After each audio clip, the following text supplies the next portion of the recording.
Good afternoon and welcome. We are really thrilled to be presenting today at the NISTS annual conference. My name is Jessica Brawand, joined today by my fantastic colleague, Dan Wright. Sorry, I'm so excited I can hardly talk. And we are looking forward to chatting with you about reimagining transfer recruitment, individualized advising as a tool to growing enrollment. So thanks so much for having us today. We'll go ahead and get started. All right, so just a little bit of information about what you can expect to gain out of today's session. I know I always like to know what the takeaways will be. So we're hoping that following our presentation, you'll be able to identify the unique needs of transfer students and how they differ from first-year students. I think to this particular audience here at NISTS, this will probably not be new information. You'll also be able to reflect on your own institution's practices with prospective transfer students, including what hurdles exist and what could be improved. And you'll also be able to identify strategies to improve the transfer enrollment pipeline through individualized advising. So we're really thrilled to be chatting with you all today. I want to take a moment and kind of give you some insight on what to expect from our presentation. So we are going to ask you, we're going to ask to hear from you a little bit through Mentimeter. So for those that aren't familiar, you'll want to pull up your device or your browser, visit menti.com, and you can do that now and enter the code on your screen. I believe we've also dropped it in the chat as well. And I just saw that Angie said she cannot hear. I'm hoping others can hear us. If so, please let us know in the chat or unmute yourself. I see some thumbs up. Good. Okay, great. You don't have to answer any of the Menti questions yet. We're going to hold off and we'll let you know when we want you to respond to those questions. Awesome. Thank you, Barbara. I'm glad that you can hear. Perfect. And then also, as we mentioned, I believe we mentioned earlier, we may have forgotten, but we'll be taking questions. So feel free to drop them in the chat throughout the presentation. Dan and I are going to hold off until the end to respond to those, but please feel free to drop them in the chat or wait until the end and we'll get to those as well. So we're looking forward to hearing more from you. Thanks so much. All right, so Dan and I want to share a little bit of background information on the University of Cincinnati. So we are coming from a large four-year public urban research institution. We're located just north of downtown Cincinnati, for those that aren't familiar, and we are the second largest university in Ohio. We have a total of 13 colleges. 2 of those are our regional campuses. So we've got UC Blue Ash and UC Claremont sort of north and to the east of us. And here on the screen, you can see just a small picture of our beautiful large campus. I think it's absolutely stunning, but I am a little biased. Our population, as you can see, is over 46,000 students. And of course, today we are talking about transfer. And so it's important to point out that 45% of UC graduates started their college career somewhere else at an institution outside of UC. So just a little bit of background information. We want to talk to you today about the specific office that Dan and I are representing, and that is the Transfer and Transition Advising Center. It's a very unique office, and I know that not a lot of institutions have this sort of structure within their institution. So you can see we are here under the University of Cincinnati, of course. You'll hear us call it UC a lot of the presentation. We're housed within enrollment management. So we are not a part of any specific college at the university. So we're a centralized support service to the institution. And from there, you can see that we're housed within advising and academic services. You can see some of our partners alongside us. From there, you'll see the Transfer and Transition Advising Center, commonly referred to as TTAC, alongside our colleagues from College Credit Services, Orientation, and so on. Within TTAC, we have sort of different branches or specialties, and Dan and I are specifically going to be talking about that transfer advising piece. So again, I like to show this structure because our office is unique in that we're not affiliated with a specific college at the university, and we work with all majors at UC. So with that, this is looking at the transfer advising specific portion of the TTAC. We do a lot, and so just a brief overview, you can see that we work with transfer students. This is our largest population that we work with, so students transferring into the university from an outside institution. We also work with regional transition and major changing students. So these are our current students that are changing majors or colleges within the university. And then we also work with non-matriculated or visiting students. So we like to say, put simply, we work with students in transition. Anyone that's sort of between homes or going from one place to another is where we live and what we specialize in. So with that, I want to share a little bit more background information about the day-to-day and sort of what we do specifically when it comes to working with our transfer students. So transfer students come to us in a lot of different ways. I'm sure everyone is familiar with email. We have emails all day long and they are very complex and intricate. We also, of course, do phone calls and phone appointments, the famous credit evaluations, which I'm sure most of you are familiar with. And if not, we'll chat more about that here in just a second. The individualized advising piece, which is the focus of what we'll be discussing today. We conduct virtual appointments, especially now. We have become a lot more fluent in using these technological platforms, and we find that our transfer students actually prefer these options. We also assist with onboarding.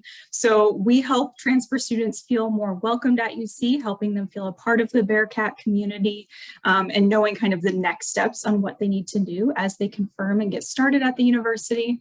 And then we also do programming. So we see students through the whole way. And this is one of my favorite areas personally, where I get to help create transfer student programming so that students can feel engaged and involved throughout the process.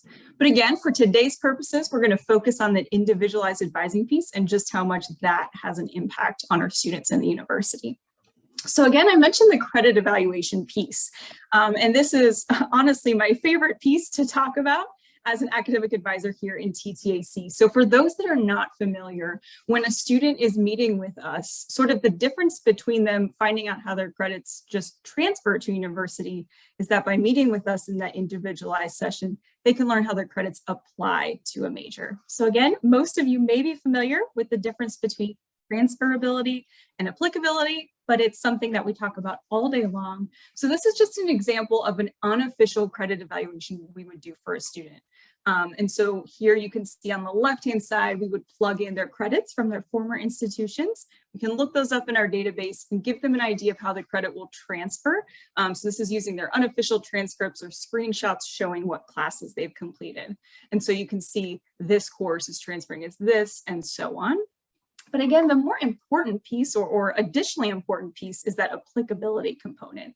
And this is where you can see we sort of go in on the computer usually now, but you can see I would highlight, oh, they've got English 1001 here. They've got FYE credit right here. They've got English 2089 credit right here. And ultimately, what is this showing? This is helping the student see how the credits transfer, but actually apply towards their major, which leads to finding out how long it's going to take to complete that degree, which is really what students want to know when they're asking how their credits are transferring. So we are able to explain that and actually make sense of that information.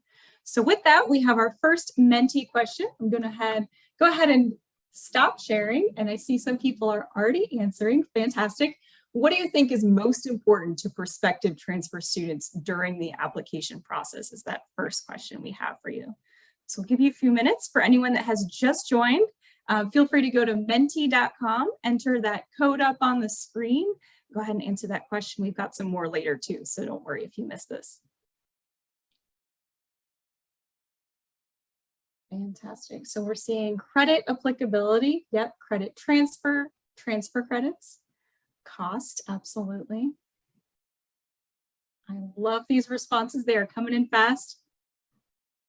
How credits apply. Yep. Cost of attendance, timeline to graduation, equivalency. I'm seeing a lot of credits. You all obviously know this audience very well. And for those that aren't familiar, the larger the word, the more common that answer is of that response. So definitely I'm seeing affordability, credit, costs. You are on it. So I'm going to switch back. You are absolutely welcome to continue sharing your responses.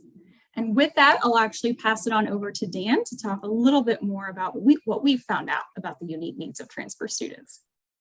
Thanks, Jessica. Yeah, and so this is not a surprise to probably anybody in this room, as you all work with transfers as a career. And so the unique needs of transfer students are not lost on any of you.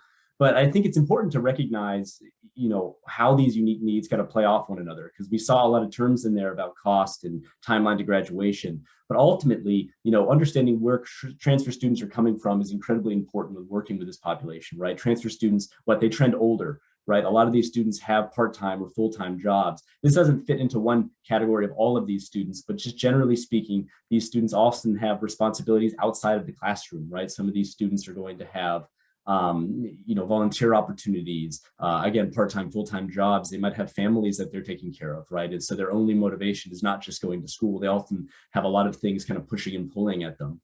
And I think the biggest thing is that bottom bullet point, right? Exhibiting different motivations. And oftentimes when we think about what is important to these students, it all comes back to transfer credit, and it all kind of comes back to how are my credits going to apply? How are they valued from an institutional standpoint at UC? And how is my previous experience at my community college or my other four-year school going to be valued by the school I'm going to? And so much of that is covered at this individualized advising level that we have. And all of this is supported by the literature. Sadly, there's not that much literature out there on transfer students. It's still a kind of new and emerging area.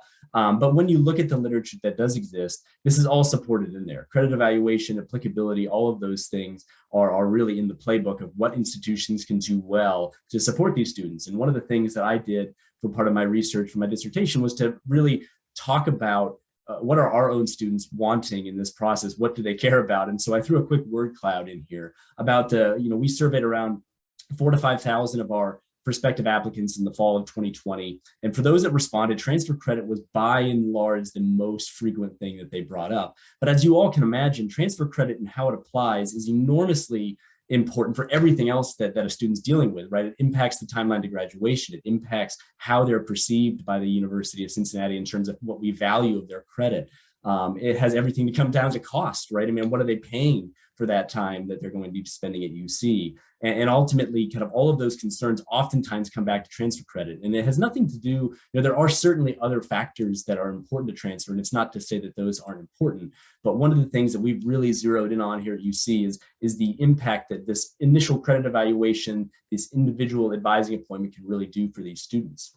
So what I wanted to kind of move on to next was looking at how students navigate the process within most institutions around the country. And I've been to several of these presentations, and I'm so happy to see that other colleges and universities around the country are starting to adopt offices very similar to ours. And we have also adopted ours to others that are similar as well. And I think that it gives me some hope that, right, universities are going to start kind of meeting these transfer students where they are a little bit more. But typically when transfer students are trying to figure out and navigate that transfer process, they're typically reaching out to anyone and everyone that exists at the university that might be able to answer their question, right? They're probably reaching out to faculty members in their majors. They're reaching out to admissions counselors, recruiters, and really anybody that will respond to an email or a phone call or who these transfer students reach out to. And we see that because we get their referrals all the time from these crazy offices that have nothing to do with transfer students. And so, it's a very big problem for these students. Oftentimes they're going to receive incomplete information, maybe conflicting information, and unfortunately sometimes just outright incorrect information because these officers are not equipped to answer some of the high level and individualized questions these students are looking for. I mean, anybody in here that works as a recruiter or an admissions counselor will probably agree with me, right, that advising and recruiting are different jobs. They're both incredibly important to higher ed, but they're very different. And you can't have or expect one person to be able to balance those many responsibilities at once. So, these students are receiving all of these different, points of contact, points of information, and then ultimately they're going to go into that admissions decision process with kind of a mixed view of what they need. And that's oftentimes the kind of model that exists, especially at large research universities that don't necessarily rely on transfer populations, for their livelihood. Here at UC, we just add one little extra layer to this process, and we have already started to see the huge dividends that it's been paying, right? So a student reaches out, and yes, we have a standardized office here in the TTAC that can kind of triage that student's questions, get them the resources they're looking for. We typically will respond to the requests with information as detailed as, down to the individual credit and how it's going to count, what programs in their best interest, what career path is realistic. We'll meet with that student one-on-one. All of my advising appointments and Jessica's advising appointments are full hours that we spend with these prospective transfer students. And we don't care where they are in the process, right? They could be considering transferring 3 years from now. They could be looking at a degree that's not realistic for them. We'll find that pathway. And I always joke, probably shouldn't say this to upper administration at UC, right? But I've referred as many students to other regional colleges as much as I tell them to come to UC. Because, at the end of the day, academic advising is ethical, right? We're trying to be an ethical partner with these students to tell them what's in their best interest. And I don't get anything out of a student coming to UC struggling and ultimately dropping out. We're trying to find that best fit for them. And then now that student's getting to that application process, and now they have all of this nuance and all this information they're looking for. So to kind of zero in a little bit more detail here, what is it that we're providing with these students, right? Students get in touch with us in a variety of ways. They're going to come to us via email, the majority, but a lot of them also come from personal referrals from their community colleges. Pre-pandemic, they would literally walk into our office and knock on our door and meet with us one-on-one. We have virtual drop-in hours that are open to all students year long and throughout the week. And so they can come to us in a wide variety of ways. But basically what we're looking for when we meet with those students are the basics, right? Where are they coming from? What do they want out of this degree? What are their living situations, right? Are they looking for an online degree or not an online degree? Do they need to do part-time, full-time? Can they handle a co-op, or are they working a full-time job, right? There's all this detail that comes into these student appointments that we have to kind of uncover before we can figure out what path is best for them. So during that process, as Jessica showed pictures of earlier, we do that unofficial credit evaluation to give students at least an initial understanding of how their credits are coming in. We go through and apply those credits to degrees that they're interested in to give them that context and to show them what is going to count, what's not going to count, and probably most importantly, explaining why some of it will or will not count, right? It's that IT student that's applying with 100 credit hours from the early 90s and is understanding and is confused why they can't get an IT degree in 2021 from UC with that previous credit, right? It's explaining that information and what they need to be successful at UC and what those pathways are for them. So, that's overall kind of the process. And then as Jessica said, onboarding and kind of adapting to the new institution, I often say to all of my students at the end of our appointments, I'm your primary advising contact between now and when you ever decide to enroll at UC, whether you do or not. And that allows that student that point of contact that is oftentimes missing at college universities. They might apply to a school, enroll, and then go 6 months before they actually meet with an academic advisor. So it allows us to be that bridge between a student's initial contact with the university and then ultimately when they enroll here at UC.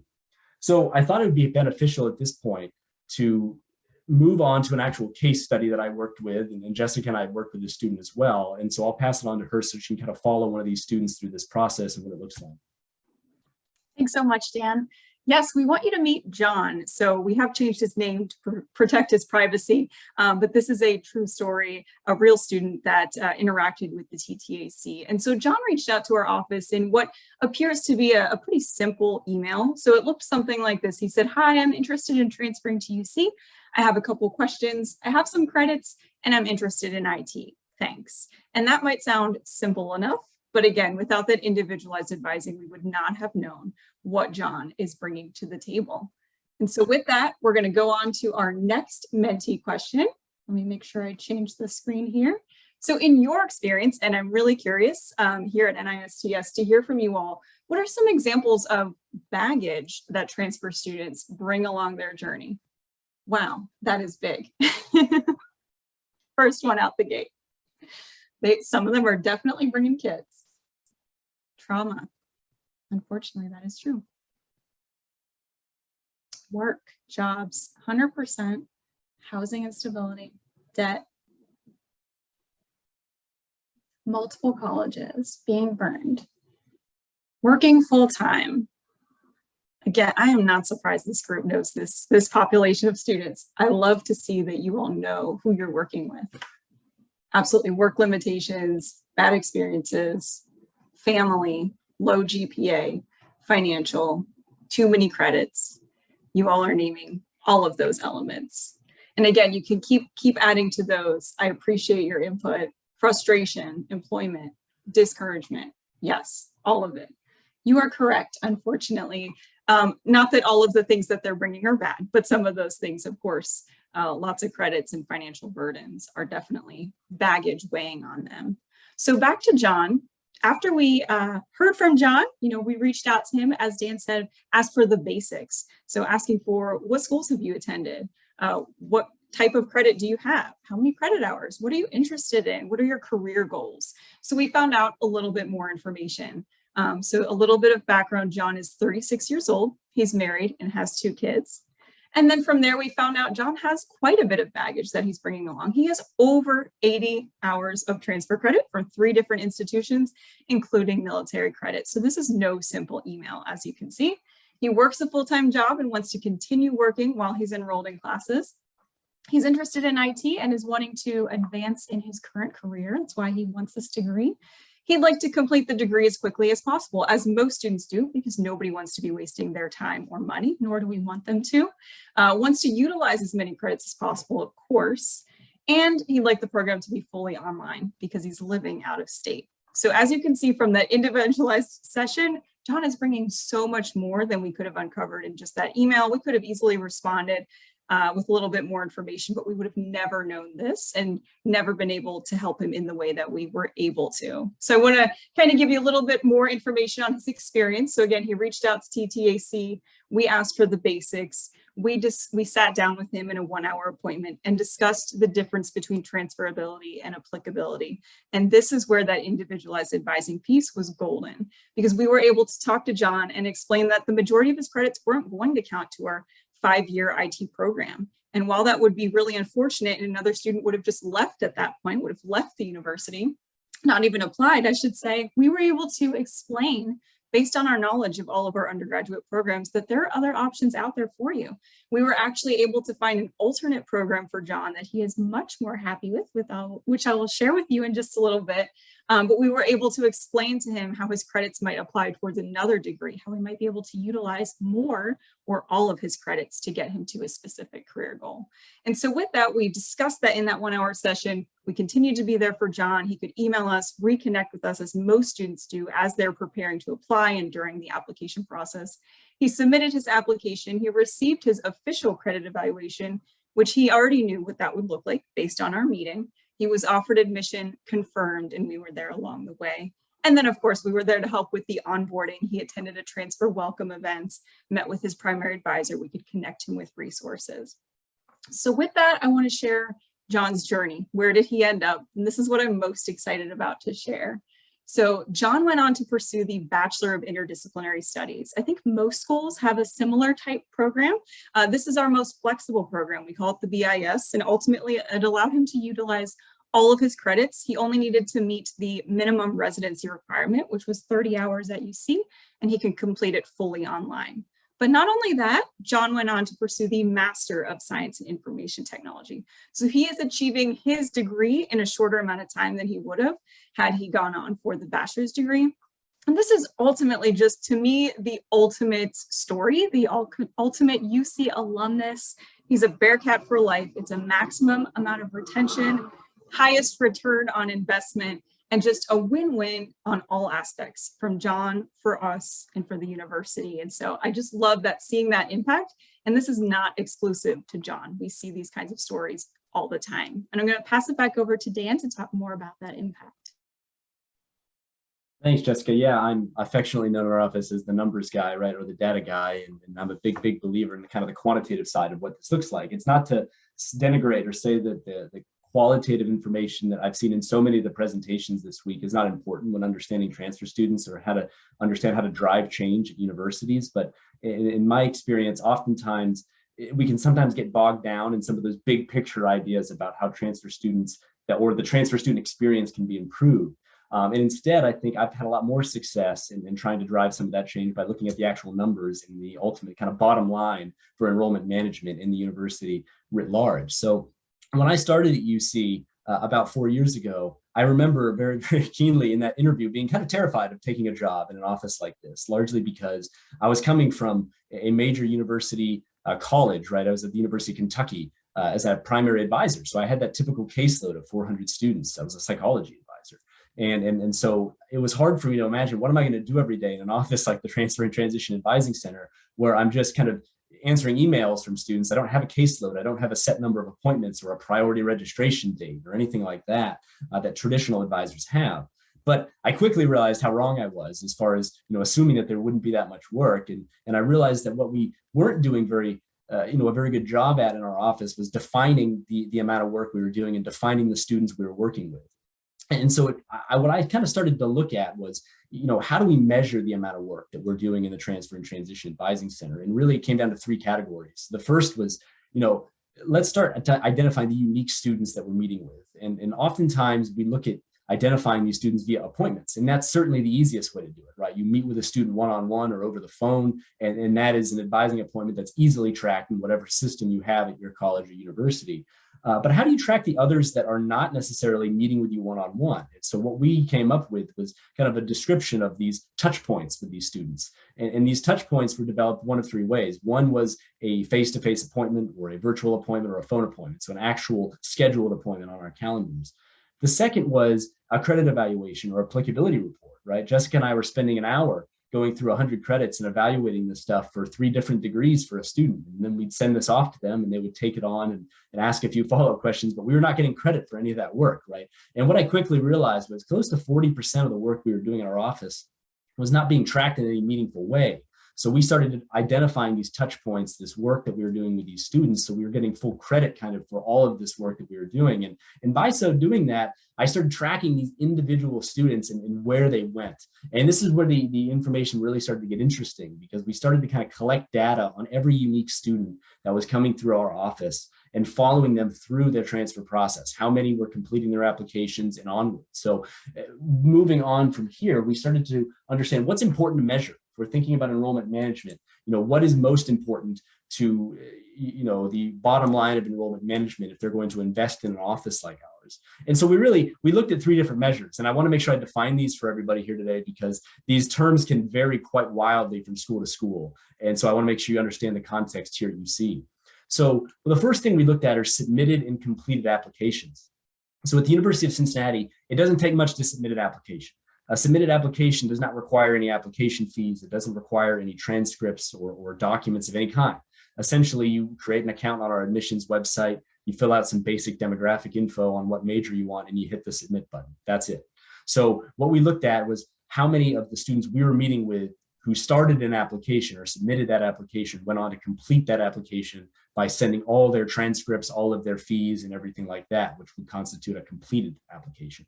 We also looked at offered and confirmed, which this is fairly normal at most schools and pretty consistent, right? If a student goes through the entirety of the application process, they oftentimes will get an offer letter from UC, whether it's main campus or regional campuses or the like.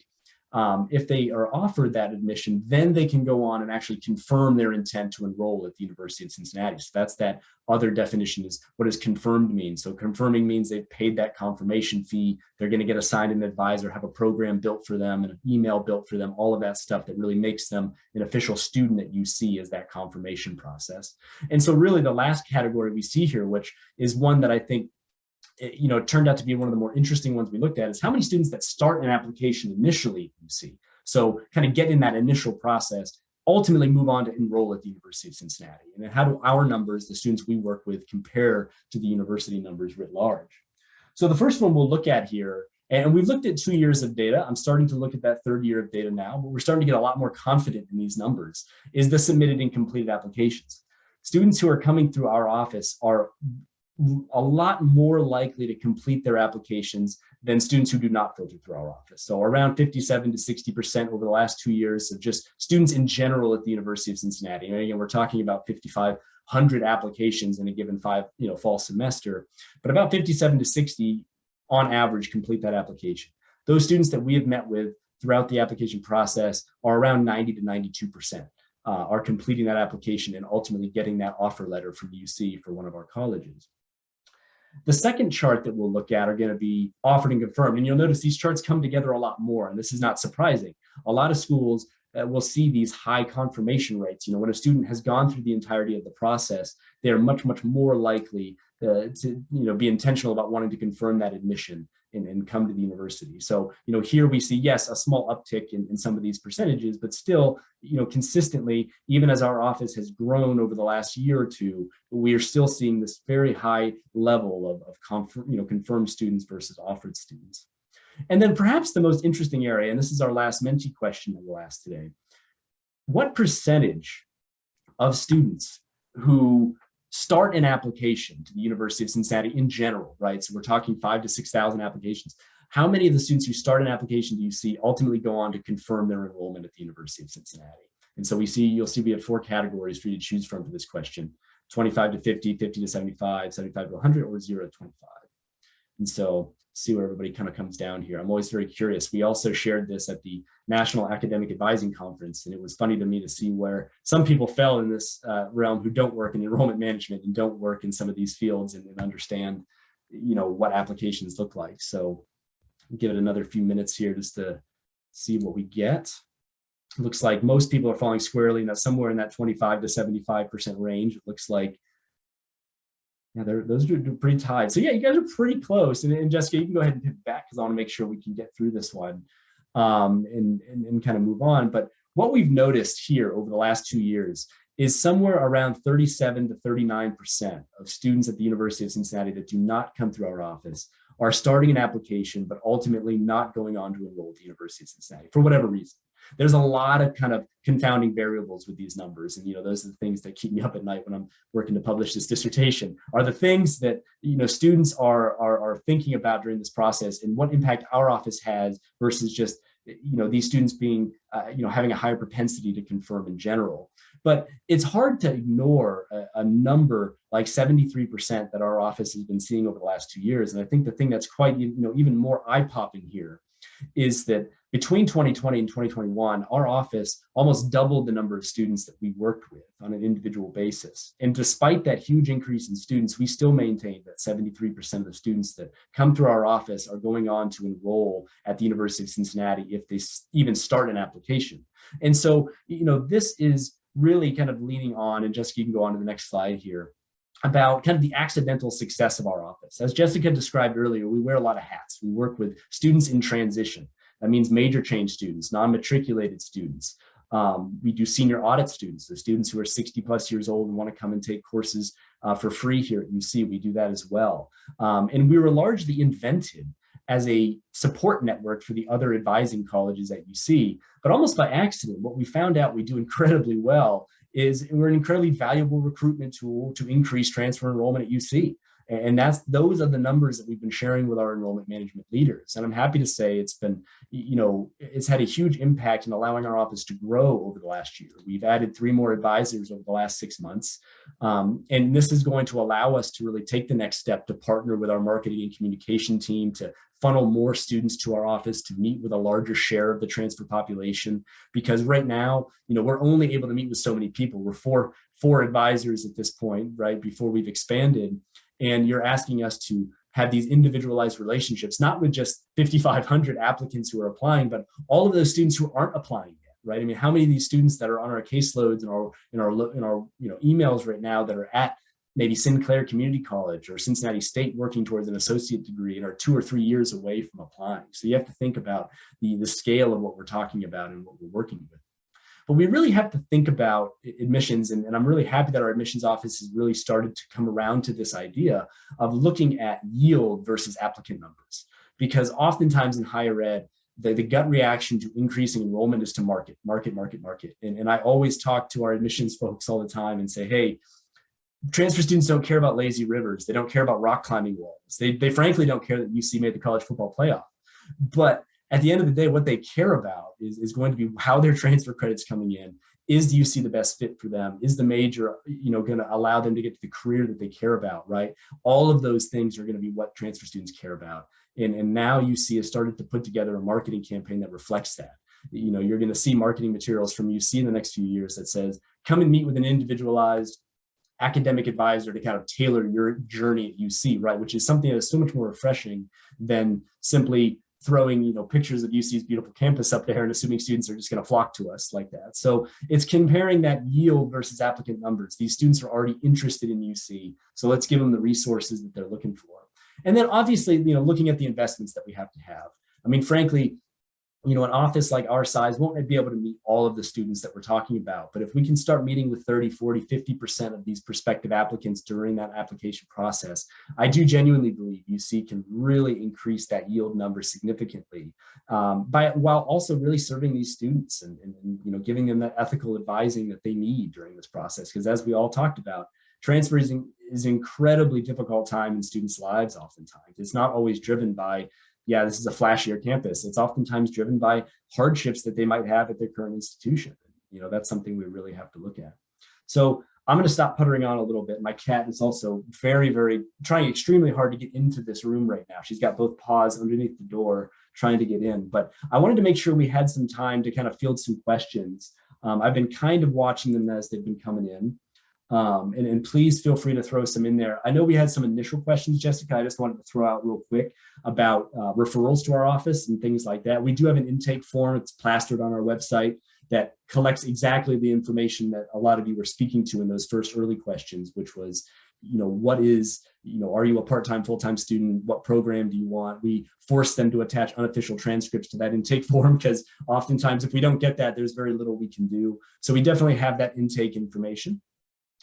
There was also a question about the credit evaluation process, and I won't get into the weeds too much with that, but to say, you know, we have an enormous credit evaluation database system, and I'll give a shout out to our credit eval team, which is just incredible here. You see it. We could not do this job without them, but we can only evaluate courses that are in the system already. So again, if we're getting a student from Florida Gulf Coast or from the West Coast or from wherever they're coming from, I can provide some nuance to how the courses are likely going to count, but I can only work so much, you know, with where those courses are. And if they're not in the system, the only way to get them in the system is to have the students send official transcripts so they can go through the evaluation process, get filtered through the departments, which is a much longer process. But even so, we will meet with those students and still kind of go over some of the nuances of, you know, if you're looking at a communication degree and you're bringing in 60 hours, odds are a lot of that will count. If you're looking at mechanical engineering, very different story as far as kind of how those courses might count or come in. So, you know, it's a very complicated process at times.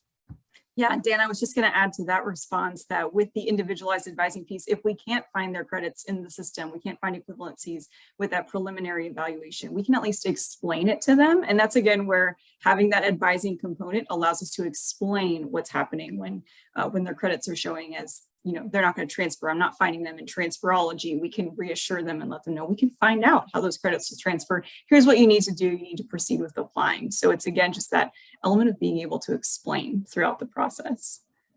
Let's see what other questions we had. There's the question on there, Jessica, about intake with admissions I saw. And yeah, you know, while we are not an admissions officer, you know, we don't make admissions decisions, we couldn't do this job without a very thorough understanding of what the admissions requirements are for every college, every program that you see. And that's what makes this job fairly daunting, right? There's 200 plus programs at Cincinnati. So trying to balance and figure out what changes from semester to semester for engineering versus allied health versus our design and architecture programs is a little bit daunting. But you know, I like to look at it as a fun challenge as opposed to something that could be stressful. And I think that what we typically do is, you know, UC does have like a baseline admission standard for students to be offered in general, but we have those very frank conversations with students that, you know, hey, you're applying to a program that has a 3.5 minimum GPA, and if they're sitting at that 2.5 range, you know, we're not going to sugarcoat the likelihood of them getting into one of these competitive programs. We'll go through and explain, okay, this program is likely not going to happen, but let's look at what other parallel paths. And then at that point, for me, is there another school in the region that would work better for you? And can I get you in touch with somebody there? Or is this parallel path that you see going to be in your best interest? And that's the conversation we have. So yeah, it's definitely a tenuous process at times, but by and large, you know, those relationships and, you know, that you build with that student and building that trust is really what, you know, plays a huge role in that deciding factor if they're going to come to UC or not. So yeah, 100%. Dan, I'll just chime in that with that, again, with us having knowledge on the admission requirements and being close with our admissions office, we can talk to students about saying, you know, it looks like you might not be admissible into business, but here's a path that you can do. They'll often get their admissions decision that they were denied admission into their specific major. Maybe they get admitted to our exploratory major, sort of a temporary major. And most students will panic when they get that, but we can reassure them and explain that this is not going to delay their graduation. We can explain what courses they're going to be taking the same as any other business student. And so again, it's just that touch point of being able to explain that to them. I know I saw some other great questions as well. Somebody asked if we continue advising these students throughout their program throughout their progress to the degree at UC. So we are their advisors as they're preparing to transfer during the transfer process. And then once they confirm and they've been assigned an advisor, that's sort of where their primary advisor will take on that role of seeing them through the end to graduation. We are always a resource. We let students know, we are always here if they need something. And because we're a centralized office, we collaborate with every single office, I feel like, at the university. So we have the pleasure of having all of these contacts. If someone needs something, they can always reach out to us, though we won't be the ones to walk them through to graduation.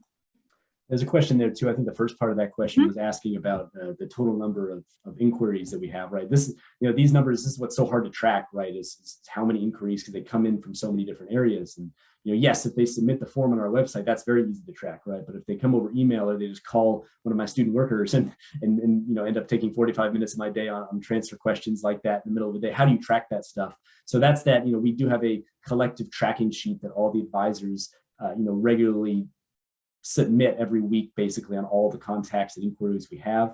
I haven't checked it lately, but I would imagine, I know it's thousands generally that we have as an office throughout the year. Probably easier to look at it annually, but well over 1,000, between 1,000 and 2,000 a year. And this would not include any of the work that we do with current students. Those are all prospectives generally that we're tracking inquiries from. So, it's one of those things where right now our office is still structured in a way of how do we set up, we allocate advisors based on kind of a perceived caseload, which is a very kind of weird formula because, again, we're not traditional advisors. And so how do you kind of create a caseload when you work in this weird world where I might meet with a student 8 times before they even apply to Cincinnati, and we don't have any limitations on what a student has to do in the process to meet with us. So yeah, it can get a little bit wacky, and we've looked at ways to do that. But yeah, definitely as far as inquiries, let's just say I'm very, very happy to be bringing on 3 more staff just because it's been a little bit crazy over the last year. And, UC making the playoffs helped a lot as far as admissions and things like that, but it's just a lot of students. And as you grow and as our office has grown, we get way more referrals as well because people just know kind of the services we're offering. Yeah. Dan, somebody asked you, is that an electronic form? And I believe they're referring to the tracking form that we as advisors submit. So that is electronic. It's an Excel sheet. Yeah, it's electronic. Yeah, we're looking at ways to, we basically have just a job form that we submit so we can just do it quickly after each appointment. But yeah, it is very manual, and the tracking right now is very manual. And it's one of the things we're trying to improve is how to track these students. Because again, I'm sure everybody here could imagine the benefits of a communication plan that you could develop around having this huge population of students who have already met with advisors who are invested at coming to UC, and right now we really don't use that from a marketing and communication standpoint. And that's, on my long list of things that I want to improve is kind of having a better communication outreach for these students when they need it. So, but that's a great question. Dan, there was one from earlier, and I don't think we've answered it. It says, who or which functional area does the loading and articulation of transfer credit at UC? What is the approach/workflow as uniquely done by TTUC when a prospective student brings credit? Okay, you answered the part about credit never being evaluated. I don't know if you addressed the part about articulation. Yeah, we do have an articulation office as well, a specialist that does articulation agreements. I'm a big fan of articulation agreements, and I think with some students, they play a big role. Our office really doesn't work much with them, to be honest with you, because again, the hard part's done. When you talk about transfer credit articulation agreements, a lot of the time it's very transparent 2+2 partnerships. And those are very easy appointments. And oftentimes the community college advisors play a big role with helping those students get onboarded. But the majority, to provide some context and some demographics we didn't share, right? The majority of transfer students at the University of Cincinnati are coming from other 4-year schools. So I think it's important for us to recognize that, this population that we're working with and a lot of the students we're working with, there's no roadmap, right? They're coming from other 4-year schools, and we have to kind of, develop these plans for them based on their credit. And it's not as simple as, looking at a curriculum map or articulation agreement. So yeah, they're very important as far as growing our community college partnerships nearby. And that's been very, very important. But as far as kind of our office, we really live more in the world of, it's kind of the Wild West with getting those transcripts and try to figure out where students are coming and going. So I see some other fantastic questions. Dan, I don't know if you've seen them come in. It says, can you speak about the process of your outreach team, recruitment counselors, and how they hand off students to your office? I assume your office does not go out in the field or visit other campuses to advise transfer students at their community colleges. So We actually do. We don't do it a ton, but I know we are, as we're working more with admissions, as they've seen the impact that the individualized advising is having on recruitment, we're collaborating more, and we do make visits to Cincinnati State, one of our largest feeder colleges, Sinclair Community College, and we'll meet with students sort of that one day a year type event. And then in regards to our admissions counselors, and Dan, I'll let you add to this as well. In regards to the handoff, I would say, I mean, there's a variety of ways. I feel like we do, a lot of them come from the transfer inbox. So we have a general transfer account, and that's shared by the admissions team, the transfer admissions team in our office. So we honestly field a lot of the questions immediately that come in. And then if admissions counselors are handing them off to our office or referring students to our office, it's because they're going to have credit questions, because usually it's not just, I have a question about my application, it's how many credits transfer. And that's where they'll then refer them to us. And Dan, feel free to add if you have anything. Yeah, no, I mean, I think you nailed it. I mean, yeah, we know our transfer team by first name, on a first name basis, because we work with them a lot, and obviously there's a lot of overlap in the work that we do and the work that they do. But yeah, we do, while we do work together, we do zero recruitment. I'm very happy to say that in the last 6 months, though, our leadership has been brought in to work with kind of marketing, communication, and admissions leadership to develop marketing campaigns specific to transfers, because for so long, and this is something that is all too common in higher ed, transfer admission strategies is just essentially a first-year admission strategy that just gets kind of thrown at transfers. They don't have anything unique to those strategies. Oftentimes it's just more of the same, and we'll just take whatever transfer students actually listen to this stuff. So I think that that's something that is a new development for us, and so I do see our partnership with admissions is only going to grow over the next few years, especially because now, we do expect a much larger influx of students with this new marketing campaign that kind of funnels them directly to our office. Let's see. Yeah, Dan, yeah. Oh, yeah. I was going to say that ties into, somebody asked who's the primary contact at UC for prospective transfer students, our office or admissions. Yeah. I would say both are going to be able to help, but our office has the advantage of knowing, admission requirements and being able to discuss credit transferability and applicability. So oftentimes we're the ones that are kind of going to be able to explain and answer as much as possible. And I don't know if you have anything else to add for that one, Dan. Yeah, no, I would say if a student wants to go to the College of Engineering, right, and they contact our admissions office, our admissions counselors are great in that they're going to be able to kind of talk about the program a little bit, its structure. They're going to be able to probably even tell them the admissions requirements for it. But it kind of stops there, right? There's definitely a hard stopping point for these students at that point. And as I'm sure everybody here knows, if you work with transfer students, they want that credit evaluation, they want that applicability. And so often, that individualized advising component is something that is only at arm's reach for these students. They have to go through the application process before they're really going to sit down with an academic advisor and get into the weeds about their credit.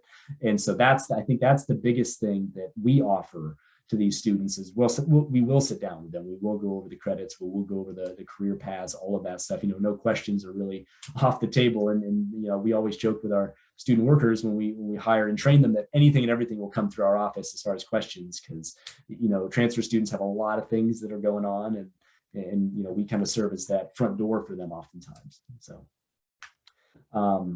let's see, I see there's a question about UC leadership structure. Does your office fit? Who do I report to? Yeah, so in that leadership structure kind of thing that we looked at earlier, we do fit under enrollment management. So our direct reports in our office is our vice provost of advising and academic services, which is essentially advising and academic services is all of the services that support the wider academic advising community at UC. So there's our degree audit, all of them are kind of work out of our office. So that's who we report to. So, we're not paid right on how many students we meet with. We're not paid based off of recruitment numbers or yield or anything like that, right? We're paid as academic advisors, which is kind of why we have that caseload.